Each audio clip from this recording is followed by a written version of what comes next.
Welcome to Emotional Sobriety. For listeners who are having difficulty, they've read the book, they understand the principles, they want to live in emotional sobriety, and then they find themselves stuck or they find themselves caught up in like sort of old patterns and behaviors. It may be because they have subconscious booby traps or these core beliefs that are getting to them. And I have them. So I'll start off by just sharing my sort of journey with them. I was motivated largely by, well, a lot of things, but last week Allen was talking about having the integrity, the vulnerability, and the honesty in the way we communicate with others. And that requires a tremendous amount of awareness. He talked about an adult and child, instead of saying, hey, you're not around much, saying, I miss you when you're not here. I really want to spend more time with you. I'm going to take the initiative to make more time available if that's okay with you. So that's completely, in their feelings. They're putting themselves out there, vulnerable to rejection, but not shifting the blame on somebody else for how come you don't show up for me type of thing. And so what prevents me from being in that sort of emotionally mature and emotionally stable thing.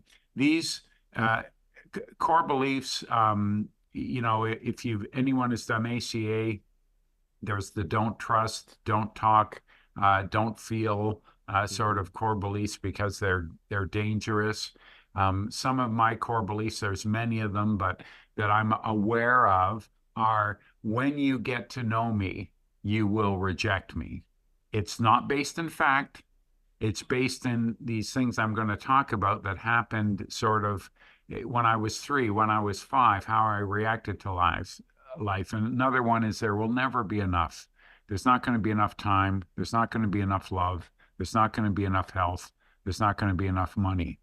And that's not based in fact either. I'm healthy, I'm well, I'm fed, but these core beliefs kick in before my executive functioning brain kicks in. And I didn't invent this. I just read this on sort of current sort of attachment style theory and I guess internal family systems type modalities seem to touch on these. But it's in that limbic system, that sort of lizard part of my brain that's subconscious, that if I don't have other people around to sort of identify, Joe, you seem angry. I go, I'm not angry. That's an example of when I've made a switch subconsciously. And so what happens to me or to anybody, because I'm not unique, is I'm 3 years old and my caregiver is disappointed or frustrated or angry or disgusted with me. And how do I deal with that, right? Well, I can't go, well, that's on you, dude. I'm fine the way I am. My brain isn't capable of that kind of discernment, right? So, and I can't blame them because I need my caregiver to be godlike, to be perfect, to be flawless, to be able to meet all of my needs. So I internalize it because I can blame myself. That's a safer thing to do. It's flawed and dysfunctional, but it's what happens. I'm not worthy of their attention. I deserve to be yelled at. And this can be just normal parenting, in the range of humanness, or it can be trauma and abuse, right? But it will happen to many of us. And if we don't have those core beliefs that I'm worthy of having my needs met, that I'm capable of meeting the needs of others, that I can voice my needs and reasonably expect the people who matter to me to hear me and to help to work with me to have those needs met. That's not my core belief. My core belief is I have to hide who I really am. I'm not going to be acceptable the way I am. I'm going to be rejected the way I am. And those things make all of the things we talk about on this podcast really difficult because I'm still sleepwalking. I'm still in that stage of being stuck, and I don't even know it. So I'm not living consciously, and I'm not sort of discerning my emotional entanglements and relationships, and I'm not. I don't know how to not take it personally. Everything I'm taking personally. So I thought this would be a real cool thing to talk about just through the lens of emotional sobriety for other people listening, because a lot of these things happened to me. These coping mechanisms got put into place. When I say 3 or 5, I could have been pre-verbal before I could even articulate a plan or words. But when you're 3, you're not 30. You're not 13 even, right? I don't have the mental capacity to sort of contextualize what's going on and self-regulate. I'm completely reactive. And then I set these coping mechanisms up where I'm not looking to find the truth. I'm now looking to confirm these false biases. I'm looking for proof that I am unworthy, truth that when you get to know me, you will reject me. And you go through life your whole way that way, emotional sobriety is a bit of a challenge. Patrick, let me ask you a question. You were recording that, right? Oh yeah, I was, and I was just gonna Okay. say we're starting, so this Because we're I was in, gonna say, and I was yeah. gonna say, I think we can just say goodbye now and go on. That was a beautiful podcast. No, no, not so fast, Tom. We still have to Not hear so about fast. we still have to hear No, about what you've been cleaning lately. I mean, could not have given a better presentation on that if you had just worked on it for months. It's like that was as smooth and as flawless as I could imagine, and it's like every little piece of it was essential. So that was, I mean, anybody listening, basically figure out where to save that little presentation from Joe and listen to it on a regular basis, because that's part of that's part, we're talking about core beliefs. It's part of the core of healing is to understand the things you're talking about there. Well, it was completely born of listening to you guys last week. Yeah, I realized it was because of us, but it was, you did pretty good. Well, for me, there was some way that somehow when I was very young, maybe it was around the age of 3, Yeah. that core feeling of unworthiness was internalized, and it's been Mm. difficult in my maturity and relatively recently my recovery to kind of suss out where that happened and what happened. Um, what you said, the way you articulated it, that like internalizing it and making it my fault or whatever, and having that low differentiation. Yeah. Somehow at that time when it first happened and when it became a core belief, it was easier, than kind of like putting the onus on the other person or kind of like chalking it up to other people's opinions. And there's not a lot of like, at least from where I'm sitting, like obvious abuse in my family and trauma because my Mhm. parents were both very loving and you know, there nothing really sticks out. But yeah, I have walked around for most of my life with a feeling of unworthiness and um, not a part of. And I suppose I could just kind of offer up the thing that um, shook my emotional sobriety most in the last 7 days. Might sound like a trifling thing, but so recently I asked my dad if there's anything I can do for him to help him uh, as he moves through this cancer treatment and Mhm. um, basically just saying like this period of time I really want to be about you. I don't want it to be about me, and just ask me for literally anything you need to make it all go down easier. And so what he told me was that like, well, I would like for you to get your finances in better order in your career, and I would like you to I Mhm. would like to, God forbid, if I'm to depart, that you're going to be taken care of, and taking care of yourself. And so anyway, I've been kind of pursuing, kind of like long-term financial thinking and more kind of like balanced, spending choices and stuff with more intentionality, I guess, lately. And so anyway, what happened is I was in a conversation with him over text on Friday. This is a few days ago. And as I woke up and I walked the dog, and I just finished a short-term kind of freelance job. I'm a freelance video editor, and I did not have any idea what I was going to do that day. Some days I wake up, and because I don't do a 9 to 5, the agenda isn't really set, and so I'm just kind of like feeling things out. And my dad just texts me apropos of nothing. What are you up to today? Um, and the question just rattled me like a bell because like I was like, oh my God, I don't know what I'm doing today. It felt like in the job interview when, you're asked like, so what are some amazing like accolades that you received recently? And I was put on the spot and I didn't know how to, I didn't know what to offer up. And so anyway, it really messed with my sense of like, um, I was very lowly differentiated at that point. And later on, he followed up and he said, "Hey, I was just asking like how you're doing. I wasn't. This wasn't a part 2 of our conversation about your finances earlier. I just want to know how you're doing.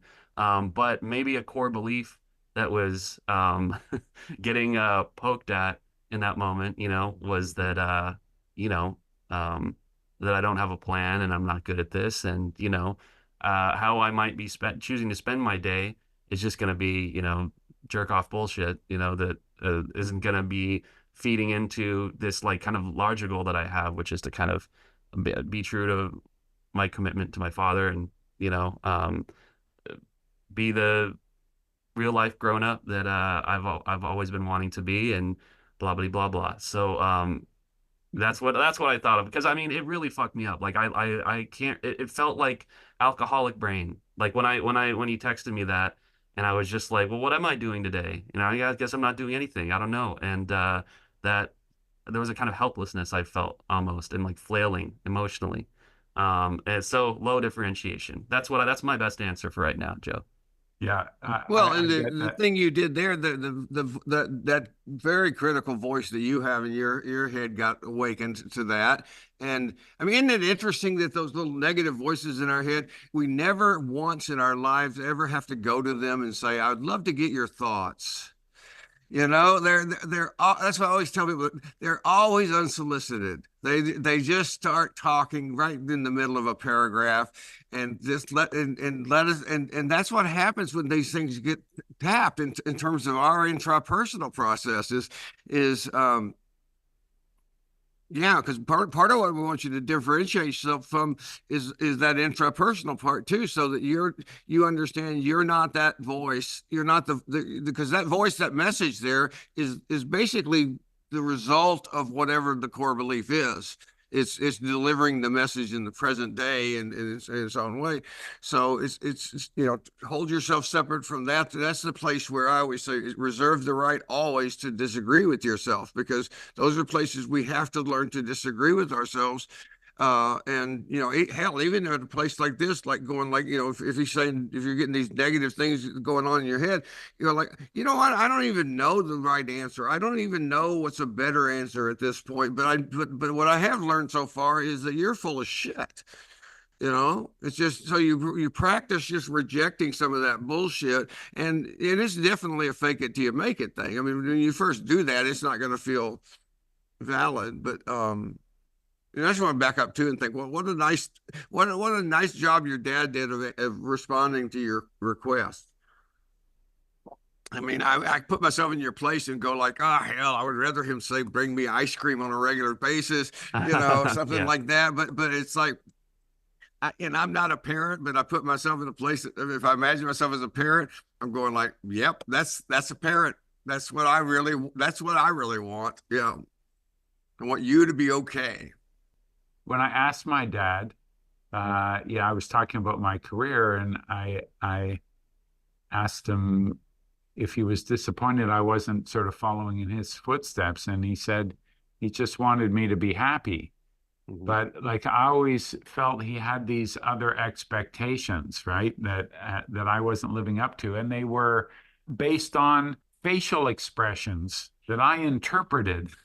Mhm. He might have had to fart, and I saw that as he's disappointed in me. Well, you know what? I'll say this for on behalf of the emotional sobriety community and all the things we talk about on the pod is that like Yeah. in that moment of emotional flailing, I had some language and some kind of like intellectual understanding of what was happening inside me Hmm. that even though I couldn't really steer through the feeling for a little while, you know what I mean? Like I think it was Yeah, like my day was like off its axis for a little while. Yeah. Um because I'm in touch with some of these concepts, um I was eventually able to kind of pull myself back in and I was able to recognize that I was the one listening to this voice, that I wasn't the voice. And even in my good. low differentiation, um, I was aided by some of this stuff. So God. there's that at least. Well, let me since we're let me just wrap this. Let me just bring this to a full circle. And if we're since you guys have inspired me to think about core beliefs in terms of my father, since we're doing father stuff right now, it's like my dad was a man who grew up in no with no self-esteem, always being beaten, Hmm. literally beaten out of him, and just a shameful person, a good person, but he never recognized it his whole life. It's like I always say he was my best teacher for self-compassion because he showed me what it was like to live and die without it, and it was not good thing. But it's like one of the things I learned in therapy is it's a little bit maybe it reminds me of what you were saying, Patrick, about not so much abuse in your family.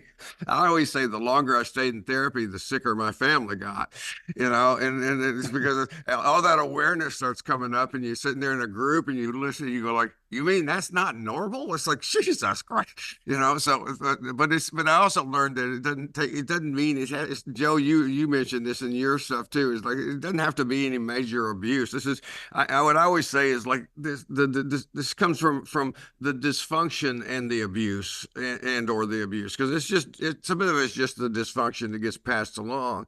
But what I wanted to say about core belief is my dad. I don't talk to many people whose parents, shamed them or said negative things to them. I never got that. I was always the pedestal child with my mom, and that was the problem unto itself. But it's like with my dad, what he always said to me, as long as I can remember, and he would verbally say this. He would say he wanted me to what you were saying.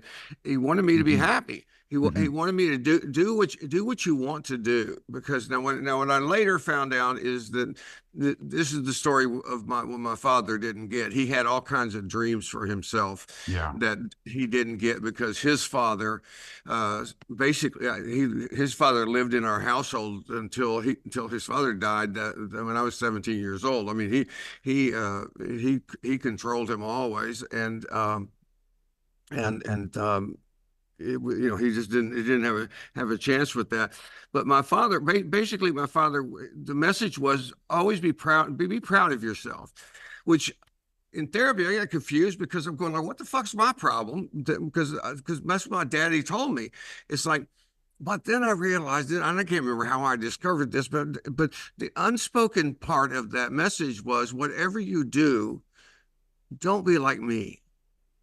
Wow. And I actually remembered one time when he and maybe he did it more than one time, but because I don't think he didn't try to put that on me, but I remember one time I think he said that actual thing, but always it was the implication he wanted me to, sort of like the guy in the burning house saying, save yourself.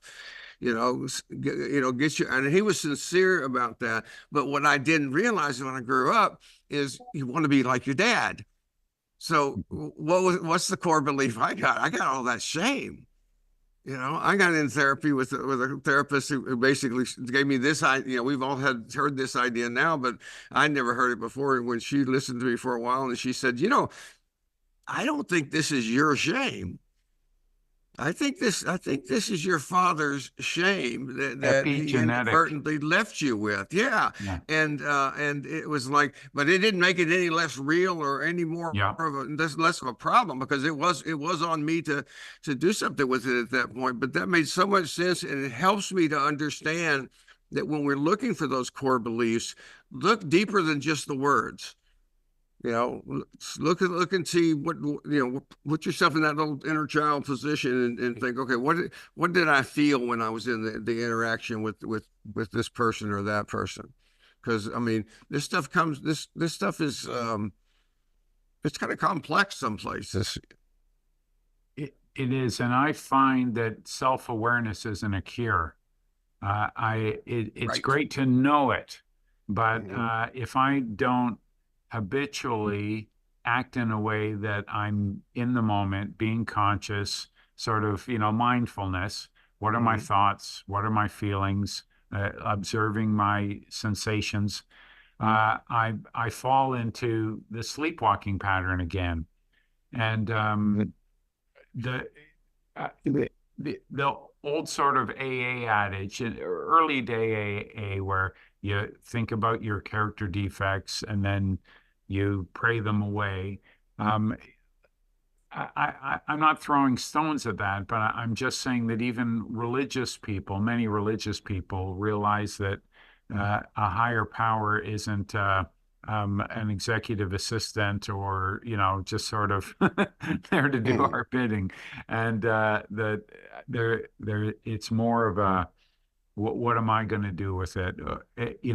Letting it be instead of letting it go, because it's not going to go, right? Like it's been there Right. since I was born.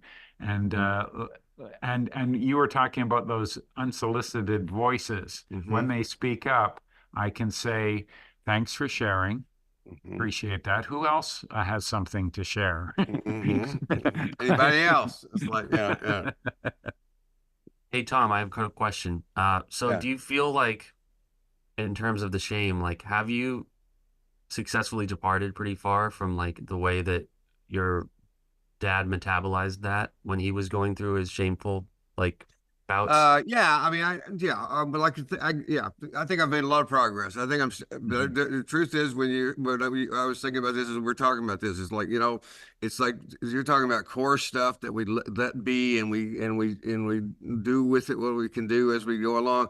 Is no, you know, and I think that's one of the things that, um, well, I won't distract into my own clients. I'll just talk about I realized I didn't want to talk about myself, so I was going to talk about somebody else. It's the no, I think I'm still working on. I mean, yes, I've made progress. I'm still working on it. I think it's still what you and what we often begin our sessions with talking about my writing process and procrastination and stuff like that. It's all fucking connected to that. Yeah. Yeah. It really is. And so as we're talking about this subject today, because we had that conversation about the fact that I accidentally wrote for 2 hours this morning, it's like, and that's a good thing, but it's like, no, I'm hyper aware as we're talking about this, that no, that's very much attached to that work, and I'm continuing to do it. It's like what you said, though, the differentiation is such a big deal. The idea of me knowing what it is, and what Joe said is knowing what it is doesn't fix it, but it helps me know what to do. It helps me to look for what I need to do next, because I've done lots of things on it. I've made lots of progress. Some days are much better than others, but it's like, I understand this. Well, it's no lie to call it core beliefs. This is at our very center, Yeah. and this stuff, when we're talking about our little kid selves, this stuff is hardwired in. This is not just software that's just been installed. This stuff is really deep in there, or it is for me anyway. And it's like, so you know, I just think of myself as responsible for it. I probably will be working on it until the day I drop off the planet, and hope I keep making progress. Is a way of describing the challenging of those core beliefs, is it almost like a class action suit? You know, you build it over like a long period of time, the counter narrative, right? Of I like, love it. yeah. Yeah, yeah. I mean, it's a daily practice for me. Mm-hmm. Uh, Mm-hmm. it, you know, it's I just want to, and I just need to, and all I have to do is show up. And part of showing up is showing up in the moment, not being distracted by the past or the future, being present and aware that these things are informing how I feel. And asking myself, like we were joking early about the committee in our head of voices, right? Mm-hmm. Getting the opinion of others. I mean, even talking about this stuff, and this, I guess I want to say this stuff because I think a lot of times people who were earlier on in the process or haven't done a lot of stuff have unrealistic ideas about what recovery can be and what it is, and I'm not saying I'm the ideal that people should look for. What I am saying, though, I know that people look at us and say, oh well, you probably have it all together, and it's like and as far as having it all together compared to what I've had in my life before, boy, do I have it all together. If we just compare it. But in terms of that, it's like I'm aware of the voices themselves, the shame voices still talking as I'm saying out loud, no, I'm still dealing with that shame that's from my father. I've got this, and I'm thinking more of it than I'm even saying, and I've got that voice in there saying, "Are you aware that you're recording this so that a whole lot of people can listen to it?" I mean, you're really just confessing to a lot of people about really how fucked up you are. It's like, but the truth is, the good news. I mean, I can honestly say that message, I was hearing some version of that message while I was talking. It didn't stop me. It didn't stop me from talking. And it's like I don't buy it, but I can feel it. It still hurts my chest when I think about when I have stuff like that. And so I want people to get what Joe's saying about daily practice. It's like you don't measure your recovery by how far. It's not how far along have you gotten. It's what you're doing every day. Is showing up am I in my practice? One of the best things I ever heard in an AA meeting one time was somebody was kind of putting himself down for not being sober very long, and it's one of the old timer guys. Old timer. He's probably younger than I am now, but it's like old guy. But he said this, and he absolutely meant it. He said we both got up this morning and we're both just as sober as the other one. It's like there's no difference between our sobriety. And it's like that just stuck with me. The idea that it's not where we're going, it's where we are. If we're seeking peace, peace runs right down the middle of us. That's where we want to be, right there. It's not there next Thursday. What made me feel good yesterday, I went to the South Bay AA Roundup. There's like the big conference, and it's the first Yeah. time I've been to an in-person big conference since well, I suppose I did go to London earlier this year for Friendly Circle Berlin, but Mm-hmm. before that there was nothing since before COVID because we all went virtual at that point, and that's how I'm Yeah. talking to you guys right now. But what made me the happiest in a day that was where I felt fairly awkward and kind of like curmudgeonly or for whatever reason, I just wasn't getting into the spirit of the event. But Mm-hmm. there it was a newcomer that I think had less than 30 days or something that I saw at a meeting a few weeks prior. And she was sitting at a booth selling T-shirts on behalf of the Roundup. And there was I didn't talk to her really. I know her through somebody else, but like seeing her there, suiting up and showing up and selling the t-shirts, um, to me that's recovery. That's Yeah. like she was showing up. And I felt a fuller spirit than I was, Mm-hmm. having a little more time, because she's trying to get close to the source of wherever like the people are that are in their healthier minds. And I don't know, I found it inspiring. Like I just seeing her there and knowing that like in all likelihood, she's gonna stay in this. She's gonna keep doing the recovery thing every day. And yeah, it's a good Yeah, feeling. but one of the coolest things about that is for her or for anybody else I'd love for them to know is that you've got a lot of recovery under your belt at this point. It's like, so what? It's like she was your inspiration in that moment. It's like, again, we're not trying to get someplace. We're trying to be the best version of ourselves we can be. We're trying to do what we need to be doing today. And it's like, um, yeah, selling t-shirts at the Roundup is a beautiful thing to do. Joe, can you school us on how to be present? That's Joe. yes, yes. That's it. It really is a daily practice. Um, uh, I was actually challenged by my therapist to, you know, Joe, you wrote a daily reflection book. Why don't you start a daily practice of meditation? And Joe, you wrote a daily reflection book. Why don't you read it? It's like, but well, I got an app that has some guided mindfulness exercises, or sometimes they have just noise. There's a bunch of things on it, and sometimes I'll start with daily readings. This Buddhist nun, Joko Beck, has been a real inspiration to me lately. But yeah, if I don't consciously ground myself, I get my natural reflex is to get lost. It's like exercise, physical exercise for physical wellness.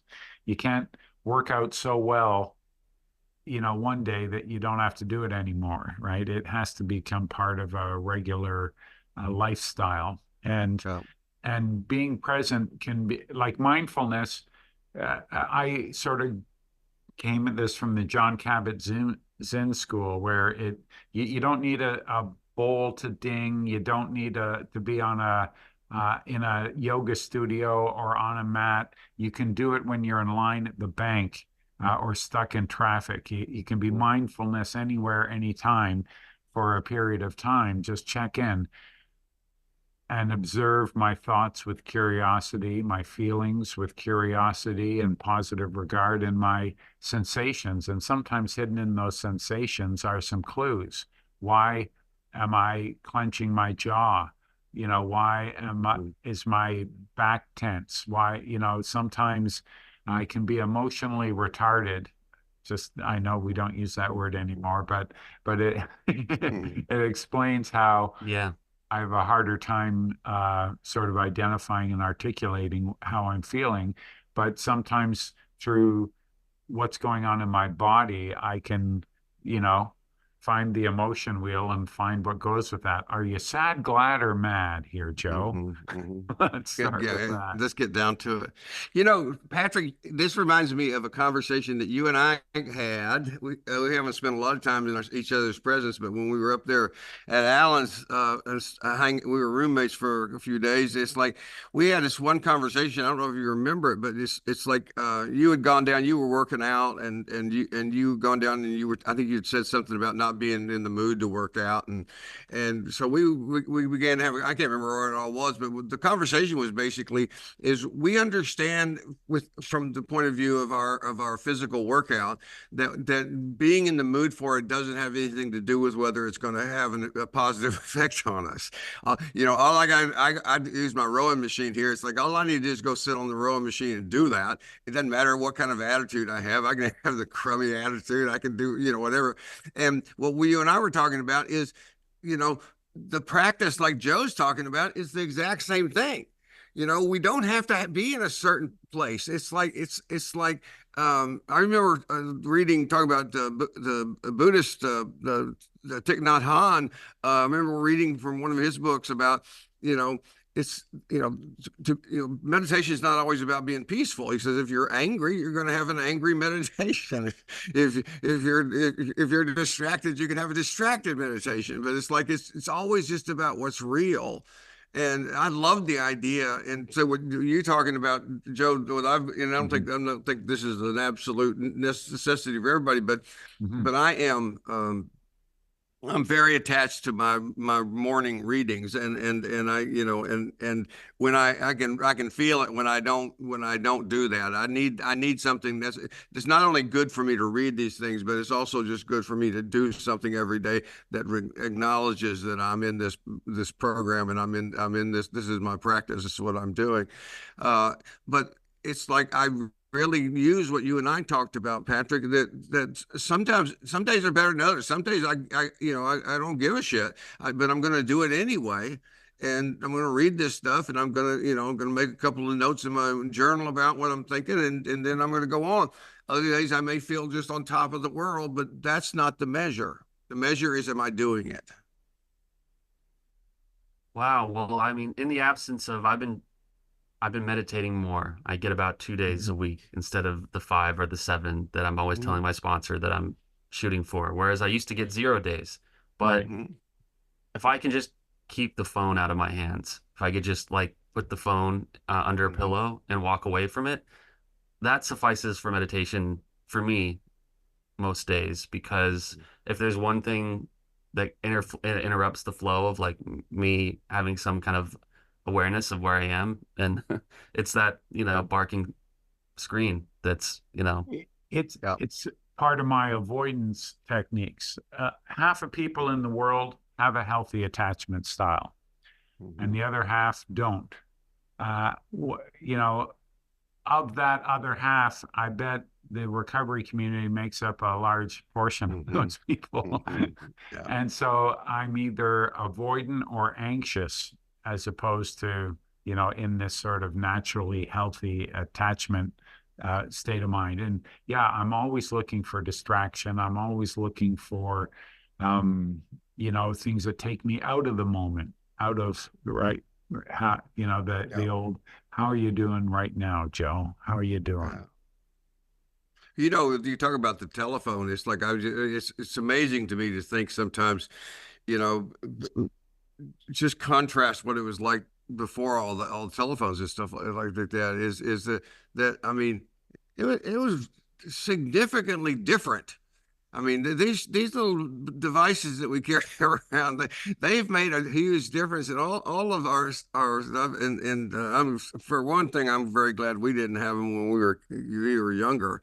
Um, but um, but I was going to you just reminded me of something that I thought was a sort of my accidental writing for 2 hours this morning. And the accidental success I realized was about 3 days in a row, or at least 3 days during the course of last week. I couldn't find my phone after I'd been home for a little while. I was looking for my phone, couldn't find my phone, and all three of those times I had left my phone in the car.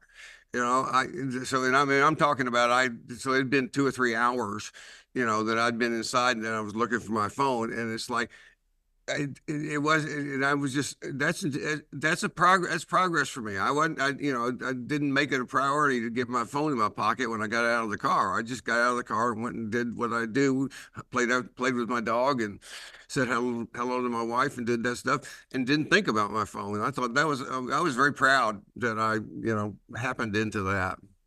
Is that to say that those 3 hours that you weren't looking the whole 3 hours, you No, just I wasn't forgot looking that at you all. were? I know it's three That's hours later that I said, "Where the hell's my phone?"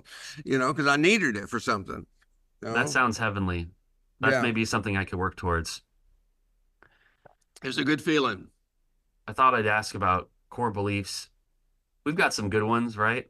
A Yeah. lot of my some of my I think more of my core beliefs are probably a little negative and shaming as we've been discussing than Hmm.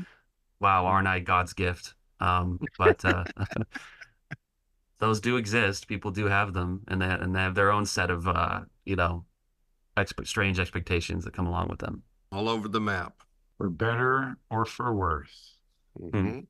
Or the way you say that, I was talking to I had a young client that recently got married, and I told her what I tell young couples all the time. I said, now if you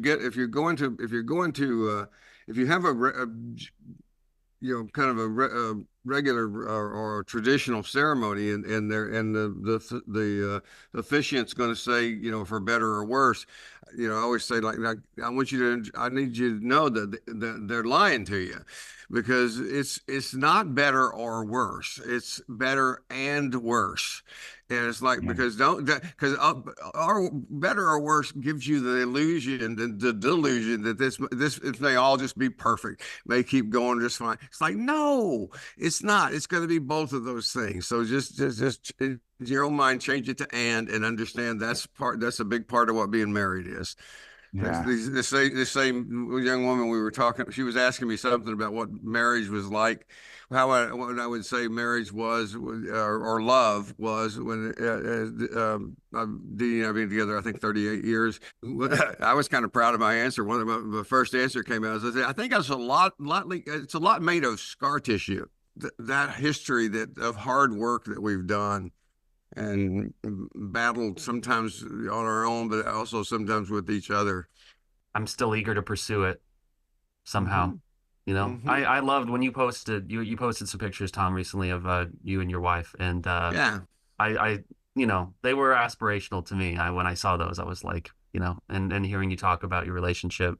um Yeah, I ran across those. I just sometimes you run across these things. I ran across these things in my phone. It's like it's amazing. It was on Instagram, and without any effort whatsoever, something like that really had no self-help involved in any of that. There was no inspirational words or anything. It was just me and Dee Dee through the years, and it's like I had more people like that, or than I had probably any other post in a long time. it's nice to see people pop up and they really want what they most appreciate is a heartbeat, and they most want to see like some intimate part of you, Hmm. like, I don't know, that does make me feel good. I usually get the most action on, like, Well, what whenever I I think what also people like to see in those pictures was they were going like, "Are you sure this is you in this picture?" It's like, it's like, oh yeah, you were photoshopping yourself in there.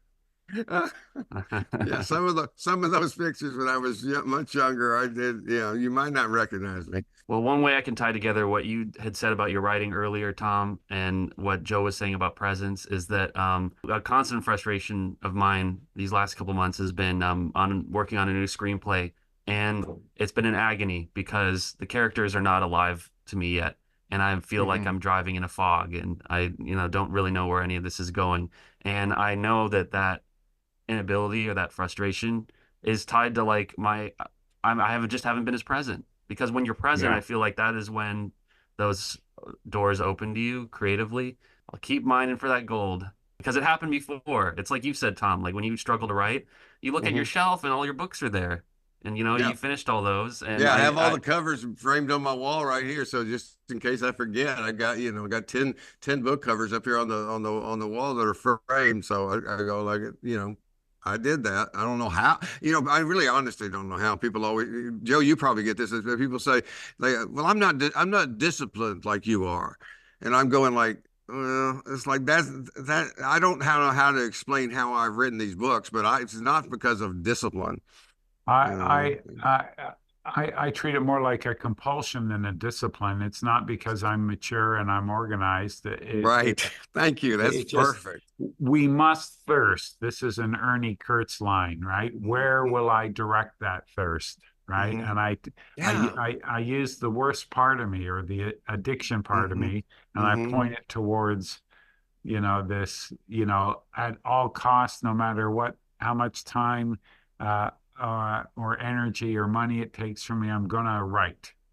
Yeah, yeah. Well, and the other thing I've always noticed, no different in some ways. Writing for me is no different than what I did in college. Everything I've done my whole life has been the last minute. That's I always say I'm like toothpaste. If you don't squeeze me, nothing happens. It's like you got to get the squeeze on.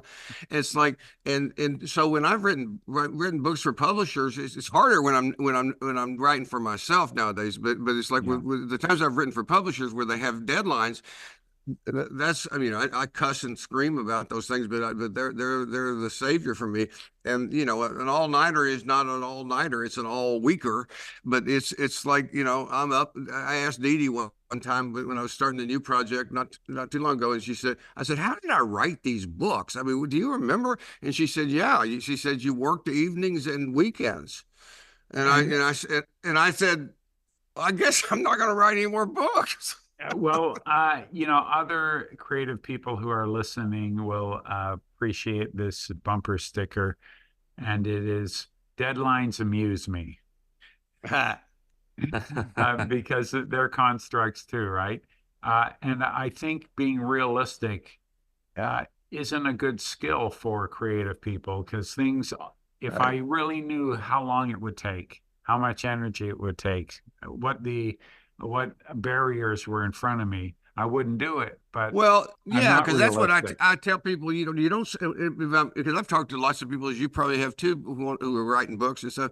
I say, I don't ever sit down to write a book. I sit down to write, an introduction. I sit down to write the first part of a chapter. It's like you do have to take it apart that way, because otherwise it's I mean, it's way overwhelming. But deadlines amuse me. I love that. I have a friend of mine that I done some writing for, a little publishing company, and he asked me to do a thing. This is many years ago, but I said, when do you want it? And he said, it doesn't matter, just whenever you get it. And so I said, oh, well, that's okay. So, a month or two later, I call him up and say, like, you got to give me a deadline because I'm not doing anything. It's like he said, give me a deadline. I said, he said, well, I don't really, it doesn't matter to me. I said, just give me a deadline. So I think I had emailed that to him, and he emailed back a deadline. And this was the perfect part. This is how I understand, like you said, our dysfunctional parts are being applied here. As soon as I got the deadline from him, the first thing I felt was pissed. Yeah. What? How dare you? I mean, I knew perfectly well why he was just responding to my request, but it still pissed me off. But that's what began the process, the squeeze. It's like, oh, fuck, now I got to get this done. It's nuts, but in a fun way. If you say so, Tom.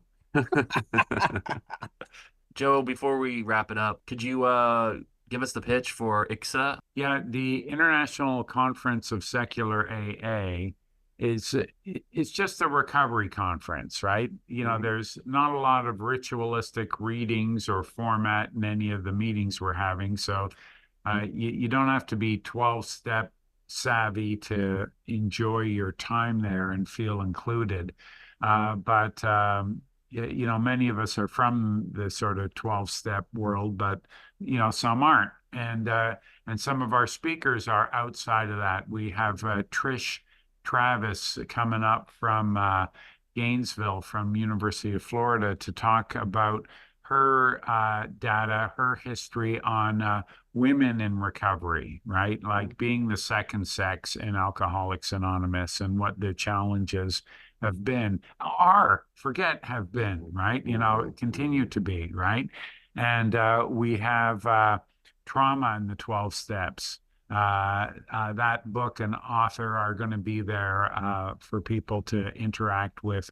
Alan Berger is doing an emotional sobriety podcast.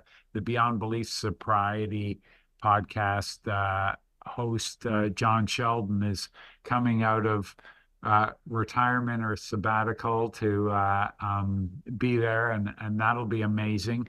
I'm doing something we've talked about a little bit here, but just putting together all of the research I've been doing on this idea of chime, the sort of common 5 dimensions of all people who thrive in recovery, no matter what modality they use, Eightfold Path or 12 Steps or what have you, but connection, hope, identity, meaning, empowerment.